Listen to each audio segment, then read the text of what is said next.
Hey everyone, welcome to the show, So You Want to Become, and I'm your host, Krishna Ranganathan. Today we have with us a surgeon whose skill is matched by his commitment to his patients, Dr. Ajit Pai. He's a senior consultant and surgical oncologist at Apollo Hospitals in Chennai. Not only that, he does his surgery using robots. He's treated thousands of complex cancer cases using advanced robot techniques, and his journey started right here in PA Senior Secondary School. Yeah. Thank you, doctor. Thank you for joining us today. Thank you. So, yeah, let's start. Let's go back to those PS days. Like, how did your journey begin in PS? What motivated you to become a doctor, become a surgeon? So I think I actually spent only the last 4 years of school in PS. So unlike a lot of my peers who started from lower kindergarten, I entered quite obliquely late. I came over from another school. So my experiences, it took me a long time to get used to the system, for me to find my feet within the system. Now, regarding medicine, the seeds I think were sown very early because I'm a third generation doctor. So my grandfather was professor of medicine at Madras Medical. My father trained as a surgeon from Madras Medical. And it was always there on the cards that I possibly would become a doctor. Now, I must thank my father who really never pushed me into medicine, but he said, it's a great field. If you choose to go, we'll all be very happy, but it's something that you have to love. So, to some extent, it's a calling. You kind of know that you are destined for medicine or not. And it's very polarized, or all or none. You either love medicine insanely or you're just going to hate it once you enter medical school if you haven't done it for the right reasons. So for me, I think it was about my father, the smells of the hospital, the smell of the spirit, which used to be in the old days, the medical books with illustrations, the stories of, patients doing well after surgery, which kind of, I think my father was a romantic, and I also kind of ascribed to a romantic ideal that, it's like a fairy tale, right? You come, you're a knight, you have certain knowledge, you help people who are sick. That kind of a romantic ideal appealed to me a lot. And when I entered, I think, school and we started doing dissections and things like that, I used to look forward to it. A lot of people would feel very squeamish. I would love dissecting the specimens and even dissect other people's specimens like frogs. So I knew I had a natural ability or talent for that and I would love to do it. And I think my biology teachers saw that, especially Miss Hannah Charles, who was a biology HOD at that time. And she kind of encouraged me that medicine might be a good fit for you. Okay. Yeah. So you mentioned Dr. Hannah. Teacher Hannah Charles. Yeah. What else did she inspire you to do so? Like, for example, did she push your inspiration further, such that doctor should be becoming a doctor first thing was being considered by you? I don't think very actively, but she was a very kind person. That's what I remember. So I think, the most important thing I find when I remember people or think about people in the past, competence is fine, academic brilliance is fine, but the people I remember the most are the ones who are kind, right? Who went out of the way to be nice to you because they felt that here was somebody who was worth mentoring, but kindness is what it was. Because I was from another system. I came into a CBSE, I was in a matriculation system, and, I kind of, couldn't find my feet for the first year or so. So she was very kind and encouraging because she saw my potential. And in fact, she was one of the people I reached out to even after I got my medicine and used to come frequently to meet her on the weekends, even after I was a medical school student. So I think it was her being kind and encouraging that, you can do better and you can keep pushing yourself. And there was never a time when I could not reach out to her or a question which shirk from answering, right? So she kind of, I think, put me on the track that biology is the right fit for you. You are incredibly gifted with biology. And the natural progression is into medicine. This was something which she made me see that that's the light at the end of the tunnel. So it was very important because my father was there, of course, but he was already an established surgeon. Correct. He was too far ahead of me. So he could not possibly know me being generations apart, whether medicine would be the right fit in today's day and age because he trained 40 years ago. She was somebody who was obviously not a contemporary, but somebody who had seen real world scenarios of people passing out and becoming doctors. And she definitely felt that I had the spark to become a doctor. Many students wonder why become a doctor and then a surgeon. You chose your path to become a surgical oncologist. What drew you?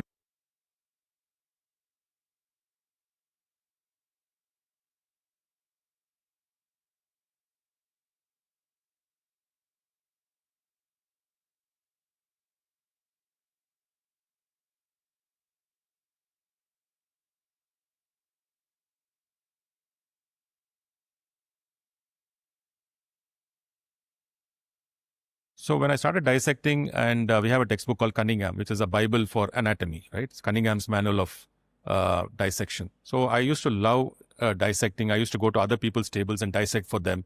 I was very good at it. In fact, I became the anatomy gold medalist. I was the best dissector of my batch. So this was something I knew that I liked the precision of dissecting tissues, taking things apart and putting it back in a better form, which is basically what surgery is. So surgery is a very mechanistic and mechanical kind of act, but it's also something like art or sculpture. So that's why you say, no, medicine is both a science and an art, and surgery is the highest form of that.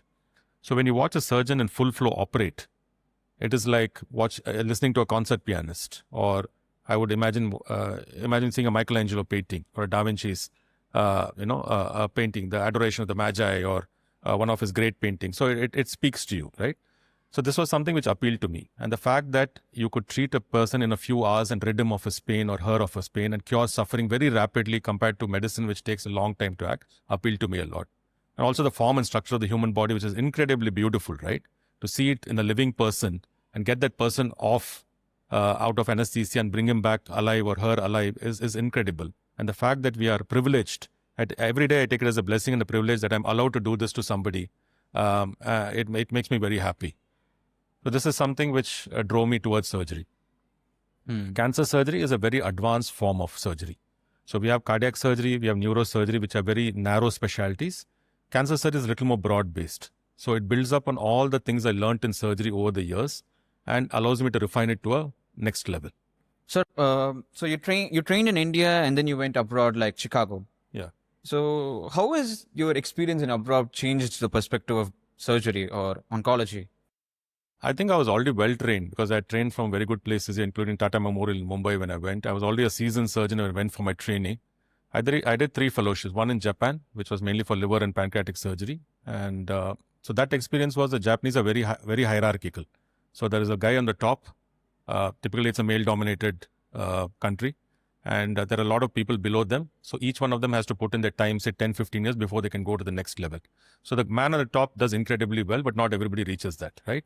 But the level of surgery is unparalleled. The precision is unparalleled because they take a lot of time. They take 40, 50 years to reach that point and they're okay with it. So a guy in his 60s and 70s will be operating like virtuoso, but he's taken that much time to reach. So Japan is incredible to know to what level surgeons can operate, and they are the best surgeons in the world. The Japanese are the best. I mean, no one in the West can even compare or come close to the Japanese.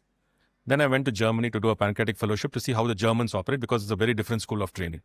Germans are brutal, efficient, not beautiful like the Japanese, but very efficient and very good at the work, and they compress time.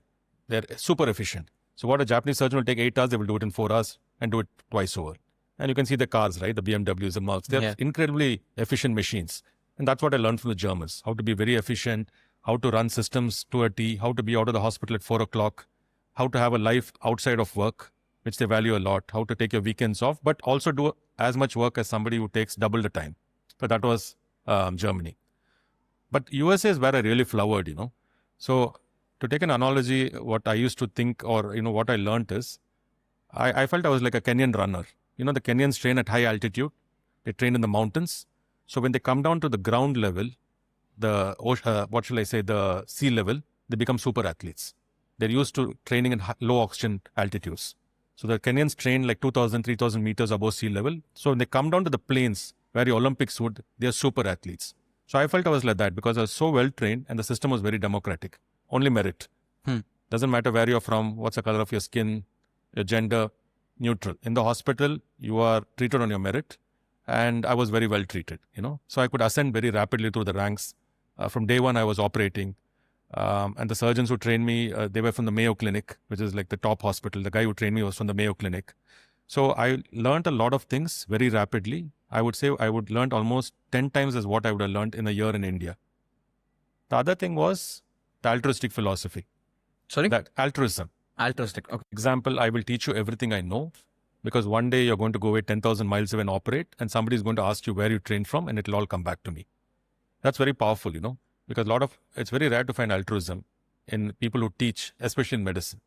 So medicine is a very closely guarded field. There's apprenticeship. You learn a lot by watching, but a lot of learning has to be on your own. There are very few people who actually take the time out to teach you independently. So this is something which I found that altruism was very refreshing. To quote Dr. Prasad, We train people because we will find a person who will go far beyond us. And the only way to find that person who can make a quantum leap is to train everybody who comes through your hands. I found that was the most important thing I learned from the US. So students, I mean, as a person who has no idea about robotic surgery, and when I think of robotic surgery, I think of it as a very, very advanced science fiction. Yeah. So in simple terms, what is it? So does the actual robot operate on its own, or? Yeah, that's a common misconception because we've all seen movies like iRobot and, we have Blade Runner and all kinds of iterations of that. So the robo here is basically it's computer assisted surgery or CAS. It's like driving a car. You take the most sophisticated car. The moment you turn off the ignition and press the start-stop switch, the car stops.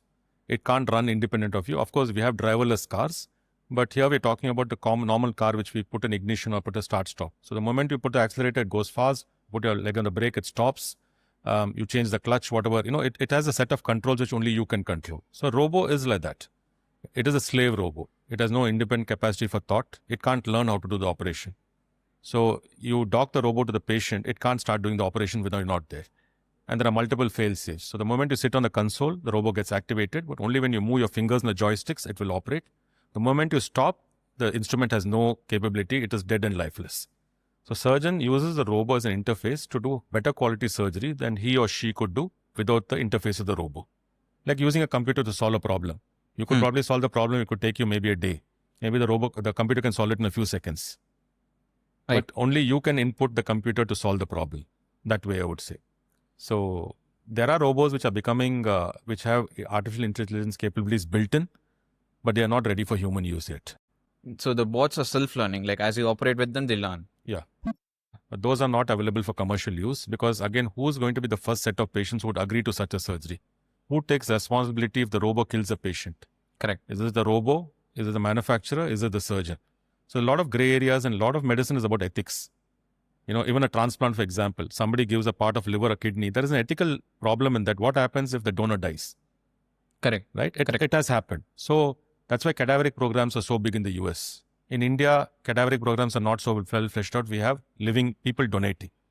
So a lot of gray areas in medicine, So more than the technology and the expertise, it's about what is right in medicine. A lot of ethical areas, gray areas, and you can't have actually gray areas in medicine, right? Correct. It has to be black and white. So that's why we're moment uncertainty picks in, it becomes a problem. Yeah, and somebody makes the profit. Correct. Have you seen how useful it is with patients and what makes it an exciting career to you? So I think eventually the proof of the pudding is what is the patient experience and the patient outcome. You may do fancy surgery, but if it doesn't help the patient, then it's just a tool, a gimmick or a marketing tool. So what we find is with robotic surgery, which is basically surgery through smaller incision using better instruments, right? It's logical that it will benefit the patients. But the actual real world things is apart from smaller incisions for the patient, which means less pain and obviously better cosmesis. So let's say you're somebody, who is, let's say you're a police officer, right? You have to be very physically fit. With a long cut in your belly, you're going to take 6 months off work and never going to come back to being normal, right? Let's say you're training with your fellow colleagues. You have to be bare-chested or bare-bodied. When you're training, it is a stigma, because everybody wants to know. Here, you can barely see the scars after a few months. So you are able to go through surgery with very little stigma or collateral, which is very important in a lot of professions. You're a model, you're an actress. Obviously, it matters, right? Because the external beauty, which is a key thing we look for in movies. Oh, yes. Other thing is that less blood loss, less complications. It's a finer operation. You have better vision, you have magnification, so you can do a more precise and finer operation than an open or a laparoscopic surgery. For cancer patients specifically, because the recovery is so fast, they can start therapy like chemo or radiation much quicker. So when they start quicker, their survival is going to be better. The earlier you start your therapy after surgery, the survival is going to be better. So all of it put together, it's a more gentle operation, a quicker release from hospital, earlier getting back to work. And for the surgeon who sits at the console, his useful life is extended. Standing and operating is quite strenuous. Sitting and operating is much better. So if you can do an operation comfortably, your useful life is going to be much, much prolonged compared to a surgeon who stands and operates all the time. What keeps surgery interesting to you even after so many years, what does it change and what keeps it interesting to you?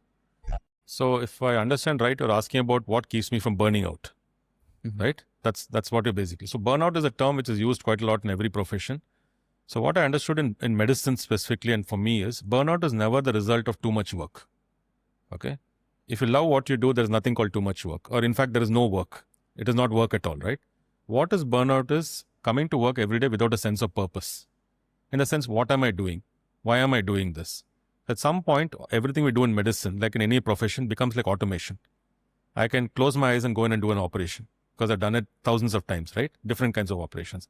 So surgery is not really it's not really something which I dread, like we used to do in the training. Like, it's difficult. Am I going to be able to perform? You're like an elite athlete or sportsman. You can just been doing it so frequently that it's a given that it will go well. But what is the purpose, So what I find very interesting and very refreshing as I'm growing older as a surgeon and maturing is the patient story. Who is this patient? He's a priest? Okay, where is he from? Kanchipuram. Just to quote a patient randomly. Or is he a police officer? Or today I saw somebody who was a fire service marshal. Okay, so what is his financial background? Is he able to pay for the operation? Who's his immediate family, right? How many children does he have? You understand? So I'm getting now a kind of story of this guy. I'm saying his wife needs treatment for cancer. He's somebody who is committed to serving us. He's a fire service marshal, or maybe he's in the armed forces. We need to go out of our way to help this guy, right? I'm in a position of power where I can pick up a phone and make the surgery at half the cost, right? And it's very doable. So it's not charity, but you're helping somebody just by picking up a phone call. Giving back to the community. And you have the power to do it. And I do it every day. Of course, there are patients who will pay for their surgery and they have insurance. Everybody's very happy, right? But there's a person who's struggling, who has 2 kids. Now, can we reach out? Can we help them? And I feel very privileged that I'm in a position of power where I can do something for this person, which may not look like a lot, but it's just a lot for him. So I find purpose every day. Patient story. Why is the patient struggling? Why is this patient contentious? Why is this patient belligerent? There is some story always, They're all frightened. They're all sick. Nobody wants to be in a hospital. So how can you make that experience better? So finally, it's the human connection, I watch them, I learn from them, and it makes me a better person. That's what my purpose is. In medicine, what's that one quality do you think is very important to develop? In medicine or any demanding career? I think one is perseverance, right? You never give up. The other thing I think very important is discipline. You have to have discipline, right? You have to go after something. There is a particular amount of penance that you have to pay. Whether getting up in the morning at 5 a.m. to do something, or going to the lab and doing something, or going to the wards and studying patients. There is a discipline which has to be enforced. So perseverance is required, which means you keep trying till you perfect it, and discipline. So what I like, the quote which comes to mind when you talk about discipline is what Mike Tyson said. So Mike Tyson says very famously, discipline is doing what you hate to do like you love doing it. He said that's what makes Usain Bolt or a Mike Tyson or whatever. You hate doing it. Nobody wants to get up at 5 and train. Nobody wants to get in the pool like Michael Phelps. Nobody wants to spend 20 years becoming a surgeon. But you do it like you love to do it. And then it becomes easier. So that discipline is very important. Other thing I read somewhere and I heard, and of course a lot of people tell me things also, as you do. We keep interacting with so many people at different, very well-connected people. So we get a lot of information which is relevant to medicine, and I try to import it into my discussions. There are only 3 things which are relevant in anything, and especially in medicine. Or why do you want to be a doctor, or whatever it is. What do you want from life? How badly do you want it? How much are you willing to suffer to get it? Right? So this will solve most of your problems. If you're not willing to suffer enough, it's not what you want. So ask these 3 questions when you want to do something. Yes. So these 3 questions you have to answer. You want to be a doctor badly? Yes. Okay. Everybody says that because it looks glamorous. You're feted by society. Obviously, it looks very glamorous, obviously, medicine. How badly do you want it? Now, the cookie is falling, right? Correct. It's tough. You have to go through your preparation, hours of study, sleepless nights. How much are you willing to suffer? Are you willing to sleep on floors, go without sleep for days, without food? All of this is going to happen at some point, right? When you're treating a patient, you're not thinking about food and sleep. You're going to have 36-hour shifts. You're going to be dead on your feet. And then you have to again go into surgery. That's what your penance is. But if you do it for the right reasons, you will obviously come out on the other side. So we head into the rapid fire round. And what's the one myth about robotic surgery? that the robot does the operation. Obviously, it doesn't. It's just a sophisticated computer with no brain of its own. It's a slave robot. Okay. I do the operation. Yeah. Okay. One teacher from PS you would thank today. So there was an English teacher called Chandra Vedachala. She was very, very influential in terms of being a mentor. She taught me a lot of my love for English and my command of the language comes from her. She used to give me a lot of books, of Somerset Maugham. Things we didn't have access to books that time, right? They were very expensive to buy books. We used to go to small pokey libraries and borrow a few books. Pages would be missing. She had a huge trove of books and she used to share it with students with the knowledge that some of them may not return it, right? And we just loved her. So my command of language, I feel command of English is very important. It enables you to read fast. Your memory is also better. So I found that my ability to read and understand medical literature and medical books was far ahead of my peers. I could read 2 or 3 times faster, and all of it I feel goes back to my dad, of course, who was extremely a man of letters, and the English teacher, Chandra Vedachalam. Yeah. Okay. One invention that changed cancer care. I think it would have to be understanding the biology of the cancer and the understanding that it is not just surgery which cures the patient, but you need to have things like chemotherapy and radiation. So the understanding that cancer is not just a local disease, that it is already kind of spread by the time it's discovered, and the use of chemotherapy to contain cancer has made patients live much longer than they would with just surgery. So I would say surgery is important, but the fact that there is a hidden world beyond that where cancer cells lurk, which need to be destroyed with drugs known as chemotherapy, is something which has changed the face of cancer care forever. Best advice you would give to a student who loves biology? I think do vast amount of reading. It's a very democratic world. You have the internet, so read a lot of biology, read about people who have done a lot of work in biology, not necessarily literature which reflects on biology. If you're interested, go to a hospital. Maybe in your summertime, between 11th and 12th class, for example, go visit a hospital, go visit a clinic, see what it is that actually people in medicine do if you're interested in medicine. If it's molecular biology, go find labs, go to IIT, do a project, get into it, because you will find sometimes it is not for me. It's also important to know it's not for me, because all of us have this romanticized idea that this is what I want to do. You might want to be an engineer or you want to be a doctor. Go and talk to somebody who's actually walking the path, and then you may find, this is not the right fit for me. It's very important to know beforehand by talking to people who are already ahead of you. Apprenticeship with somebody, in your free time, in your summer holidays. So, for example, my daughter, who's just finished 12th, she's come and watched a few surgeries. She's seen blood. She's not, she feels happy, that she's watching somebody get better. The sight of blood is not nauseating to her. It's very important because you can't be a doctor if your pinprick is going to put you off.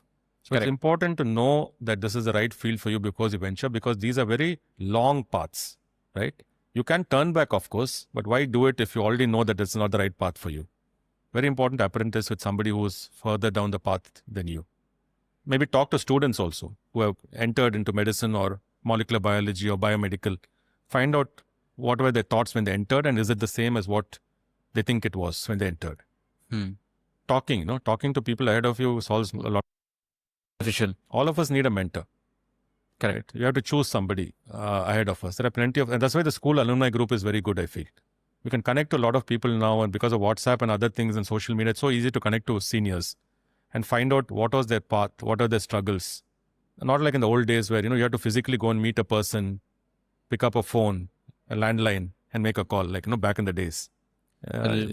It's not as strenuous as it used to be. It's not. You can shoot a message to somebody, most of them will respond.